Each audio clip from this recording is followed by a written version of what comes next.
சோதிப்பான். இதை உணர்ந்தே ஆக வேண்டும். அல்லதி خلقல் மௌத வல் ஹயாத லியப்லுவக்கும் அய்யுக்கும் அஹ்ஸனு அமலா.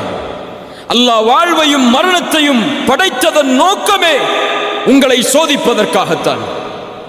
சோதனையிலிருந்து யாரும் விதிவிலக்காக மாட்டார்கள். பாவிகள் மட்டும்தான் இந்த உலகத்தில் சோதிக்கப்படுவார்கள் என்றால் நபிமார்கள் ஏன் சோதிக்கப்பட்டார்கள்? அல்லாஹ்வுடைய தூதர் சொன்னார்கள், இந்த பூமியிலேயே அதிகமாக சோதிக்கப்பட்டவர்கள் நபிமார்கள் தான் என்று. அல்லாஹ் சோதிப்பான். சோதனைக்காகத்தான் இந்த உலகம். சோதனையில் இரண்டு உண்டு. ஒன்று அல்லாஹ் கொடுத்து சோதிப்பான், இன்னொன்று அல்லாஹ் எடுத்து சோதிப்பான். அல்லாஹ்வுடைய விதியை பொறுத்தவரை கொடுப்பதும் சோதனைதான், எடுப்பதும் சோதனைதான். சொல்லுங்கள், அல்லாஹ்வுடைய விதியை பொறுத்தவரை கொடுப்பதும் சோதனைதான், எடுப்பதும் சோதனைதான். ஆழமாக உள்ளத்தில் பதிய வைக்க வேண்டும். அல்லாஹ் கொடுக்கின்ற செல்வம் சோதனை, அல்லாஹ் கொடுக்கின்ற ஏழ்மை அதுவும் சோதனை, அல்லாஹ் கொடுக்கின்ற கண்ணியம் அதுவும் சோதனை, அல்லாஹ் கொடுக்கின்ற இழிவு அதுவும் சோதனை, அல்லாஹ் கொடுக்கின்ற சுகம் அதுவும் சோதனை, அல்லாஹ் கொடுக்கின்ற நோய் அதுவும் சோதனை. இப்படி அல்லாஹ் உலகத்தில் எதை கொடுத்தாலும் எதை எடுத்தாலும் அல்லாஹ்வுடைய பார்வையில் அது சோதனை தான். வம்மல் இன்சானு இதா மப்தலாஹு ஃபஅக்ரமஹு வநஅமஹு ஃபயகூலு ரப்பி அக்ரமன். அல்லாஹ் சொல்கிறான், இந்த மனிதனை அல்லாஹ் சோதித்தால் எதை கொண்டு? கண்ணியத்தை கொண்டு, அருள்கொடைகளை கொண்டு. இந்த மனிதன் சொல்கிறான், ஃபயகூலு ரப்பி அக்ரமன், என் இறைவன் என்னை கண்ணியப்படுத்தி விட்டான் என்று. அதே நேரத்தில் அல்லாஹ் அதே மனிதனை சோதித்தால் ஃபகதர அலைஹி ரிஸ்கஹு, அவனுக்கு கொடுக்கப்பட்ட வாழ்வாதாரத்தை குறைத்து அவன் சொல்கிறான், ஃபயகூலு ரப்பி அஹானன், என் இறைவன் என்னை இழிவுபடுத்தி விட்டான் என்று. சுப்ஹானல்லாஹ். மனிதன் கேட்பதில்லை ஏன் சோதிக்கிறான் என்று. எப்போது? செல்வம் கிடைக்கும் போதோ, கண்ணியம் கிடைக்கும் போதோ, பதவி கிடைக்கும் போதோ, அல்லாஹ் அருட்கொடைகளை கொடுக்கும் போதோ அவன் கேட்க மாட்டான், ஏன் அல்லாஹ் எனக்கு இதை கொடுக்கிறான் என்று. கேட்பானா? கேட்பானா? எப்போது கேட்பான்? காசு குறைந்து விட்டால், சம்பளம் குறைந்து விட்டால், மருத்துவமனையில் அனுமதிக்கப்பட்டு விட்டால், உறவினர் யாராவது மரணித்து விட்டால் அவன் கேட்பான், ஏன் அல்லாஹ் எனக்கு மட்டும் இதை செய்கிறான் என்று. மனிதா, உனக்கு அல்லாஹ் கொடுத்தானே அதுவும் அதுபோல்தான், அல்லாஹ் எடுத்தானே அதுவும் அதுபோல்தான். இந்த இரண்டு நிலையிலும் நீ எப்படி நடக்கிறாய் என்பதை அல்லாஹ் பார்க்க விரும்புகிறான். கொடுக்கும் போது அல்லாஹ்விற்கு நன்றி செலுத்துகிறாயா, எடுக்கும் போதும் அல்லாஹ்விற்கு நன்றி செலுத்துகிறாயா என்று அல்லாஹ் பார்க்க விரும்புகிறான். நபி யூசுப் அலைஹிஸ்ஸலாம் அவர்களுடைய வாழ்வை கவனியுங்கள். எல்லாம் கொடுக்கப்பட்டது நபி யூசுஃபுக்கு ஆரம்ப காலத்தில். யார் அவர்கள்? நபியுடைய மகன், நபியுடைய மகன், நபியுடைய மகன் இப்ராஹிம் அலைஹிஸ்ஸலாம். அவர்களுடைய மகன் யார்? இஸ்ஹாக். அவர்களுடைய மகன் யார்? யாக்கூப். யாக்கூபுடைய மகன் யார்? யூசுப். சுப்ஹானல்லாஹ். அல் கரீம் இப்னு கரீம் இப்னு கரீம் இப்னு அல் கரீம். அல்லாஹ்வுடைய தூதர் சொல்வார்கள், கண்ணியமானவரின் மகன் கண்ணியமானவர், கண்ணியமானவரின் மகன் கண்ணியமானவர், கண்ணியமானவரின் மகன் நபி யூசுப் என்று சொல்வார். நபிமார்களின் வம்சத்தில் பிறக்கிறார். ஒரு நபியின் குழந்தையாக இவ்வளவு பெரிய அருட்கொடை. 11 சகோதரர்கள் தனக்கு. தந்தையின் நேசம் தன் மீது, அழகான குணத்தோடு, அழகோடு. என்ன அழகு! ரசூலுல்லாஹி ஸல்லல்லாஹு அலைஹி வஸல்லம் சொன்னார்கள், மிஅராஜுடைய பயணத்தில் நபி யூசுஃபை நான் பார்த்தேன். அல்லாஹ் அவன் படைத்த அழகில் பாதியை நபி யூசுஃபுக்கு கொடுத்திருந்தார். அவ்வளவு அழகு. அந்த அழகை அல்லாஹ் கொடுத்தான். குடும்பத்தை கொடுத்தால், கண்ணியத்தை கொடுத்தால், கொடுத்ததை அல்லாஹ் கொஞ்சம் கொஞ்சமாக அவர்களிடமிருந்து நீக்குகிறான். எந்த குடும்ப உறவு, எந்த நபியின் மகன் என்பது அவர்களுக்கு அல்லாஹ் கொடுத்த அருட்கொடையோ அந்த தந்தையை விட்டு அல்லாஹ் பிரித்தார் நபி யூசுஃபை. சகோதரர்களுடைய நேசத்திற்கு ஏங்கினார்கள், பிரித்தார் அல்லாஹ். கிணற்றில் தூக்கி வீசப்பட்டார்கள். ஒரு நபி கிணற்றில் வரக்கூடிய வழிப்போக்கர்கள், வியாபாரிகள் இவர்களை சந்தையில் விற்போம் என்று சகோதரர்களிடத்திலே விலை பேசி ஒரு அற்ப கிரயத்திற்கு, மதிப்பில்லாத காசிற்கு நபி யூசுப் சகோதரர்களாலே விற்கப்படுகிறார். அவர்களுடைய கண்களுக்கு முன்னால் ஒரு குழந்தை எப்படி ஏற்றுக்கொள்ளும்? மிஸ்ருக்கு அழைத்து செல்லப்பட்டு சந்தையில் ஒரு நபி அடிமையாக விற்கப்படுகிறார். இந்த அடிமையை விலைக்கு வாங்குபவர் யார் என்று அல்லாஹ் ரப்புல் ஆலமீன் ஒரு அரசவையில் மந்திரியாக இருக்கக்கூடியவருக்கு வாய்ப்பை கொடுக்கிறான் நபி யூசுஃபை வளர்ப்பதற்கு. மனைவியிடத்திலே கொண்டு சென்று சொன்னார்கள், இவரை கண்ணியப்படுத்துவோம், எமக்கு வேலையாளாக பயன்படுத்துவோம், எம்முடைய மகனாக கூடியவர்களை வளர்ப்போம் என்று தன்னுடைய மனைவிக்கு அறிமுகப்படுத்தி யூசுஃபை தன்னுடைய வீட்டில் சேர்த்தார்கள். எந்த வீட்டில் நபி யூசுப் சேர்க்கப்பட்டாரோ அந்த வீட்டிலேயே அந்த பெண்ணாலேயே அல்லாஹ் சோதித்தான். தவறான இச்சைக்காக அழைக்கப்பட்டார். நீண்ட நெடிய சம்பவம். அதற்கு பிறகு சில நாட்களுக்கு பிறகு மீண்டும் சம்மதிக்காததால் சிறையில் நபியை அல்லாஹ் தள்ளினான். ஒரு சிறைச்சாலையில் ஒரு நபி பல ஆண்டுகள் உதவி கேட்டும் மறுக்கப்பட்டது. அதற்கு பிறகு அல்லாஹ் ரப்புல் ஆலமீன் பல வழிகளில் நபி யூசுஃபை சோதித்தான். மீண்டும் அல்லாஹ் கண்ணியத்தை கொடுத்தான். இழந்ததை மீண்டும் கொடுத்தான். அந்த அரசவையிலேயே ஒரு அமைச்சராக ஆகக்கூடிய வாய்ப்பு. எந்த சகோதரர்கள் விரட்டினார்களோ அந்த சகோதரர்களை உதவிக்காக கையேந்தி அவர்களுக்கு முன்னால் நிற்கும்படி அல்லாஹ்க்கினான். இப்படி எல்லா சோதனைகளையும் அல்லாஹ் நபி யூசுஃபுக்கு கொடுத்தான்.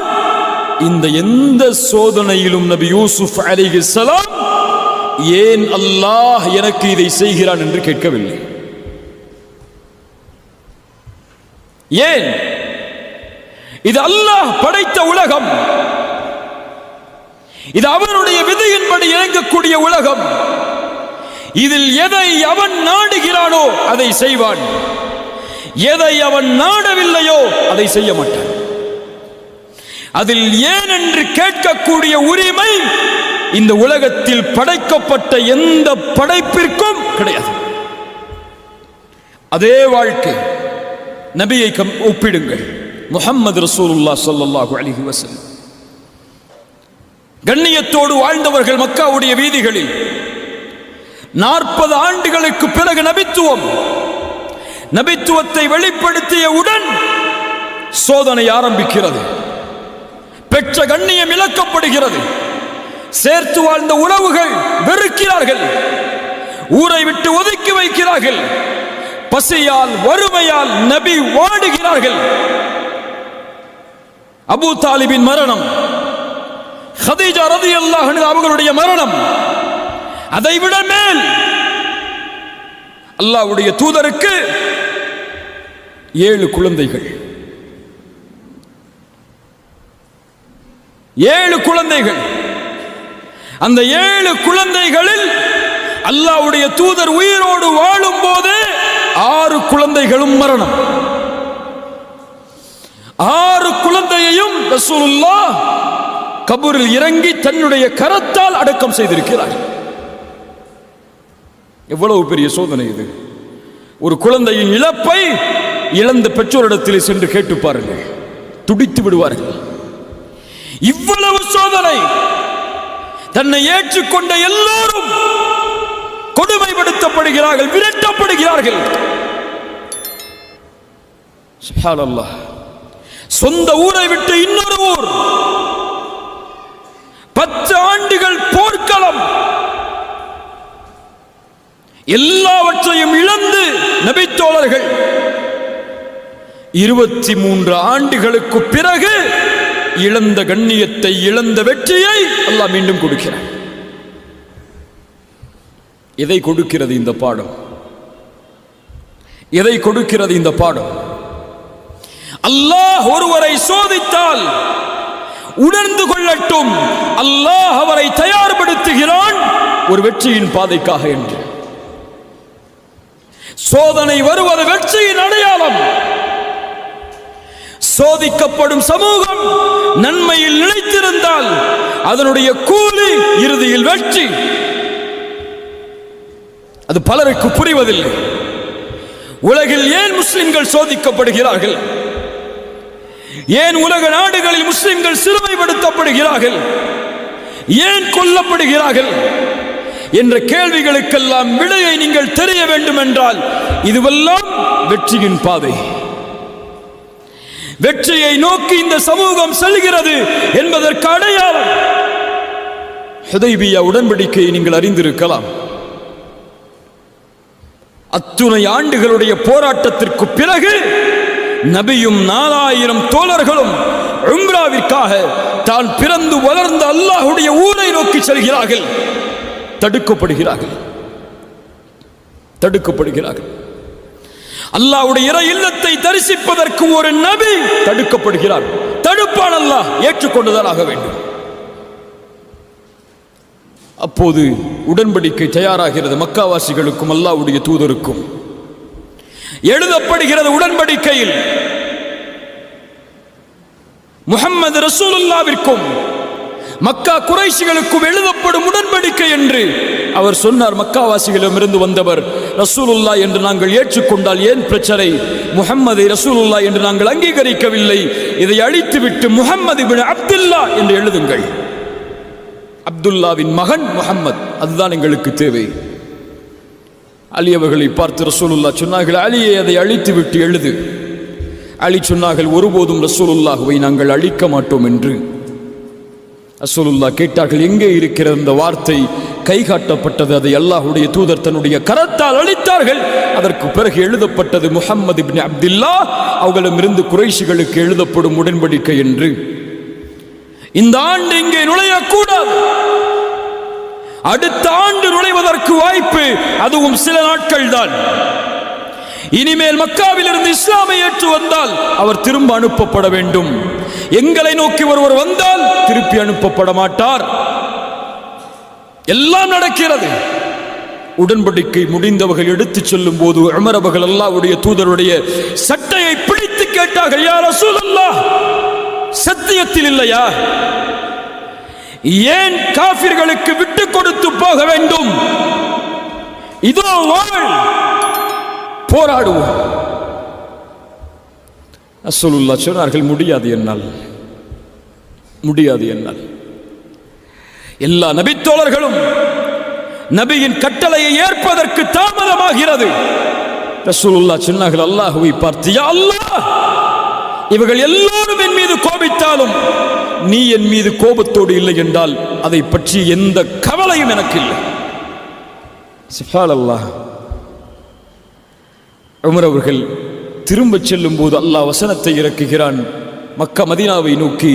அந்த மக்காவுடைய அந்த சோதனைக்கு பிறகு இன்னா ஃபதஹ்னா லக ஃபத்ஹம் முபீனா, அல்லாஹ் தெளிவான வெற்றியை நபியே உங்களுக்கு அளிப்பான். ஹுதைபியா உடன்படிக்கையில் தாழ்வோடு திரும்பிச் செல்கிறார்கள். அல்லாஹ் வெற்றியின் வசனத்தை இறக்குகிறான். உமர் அவர்கள் ஓடி வந்து கேட்டார்கள், ஃபத்ஹுன் ஹுவ, அல்லாஹ்வுடைய தூதரை நடந்த உடன்படிக்கை வெற்றியா? ஆம். இந்த சோதனைக்கு அல்லாஹ் கொடுக்கக்கூடிய பரிசு அடுத்த ஆண்டு நுழைவோம் மக்காவை சொந்தமாக்குவதற்கு.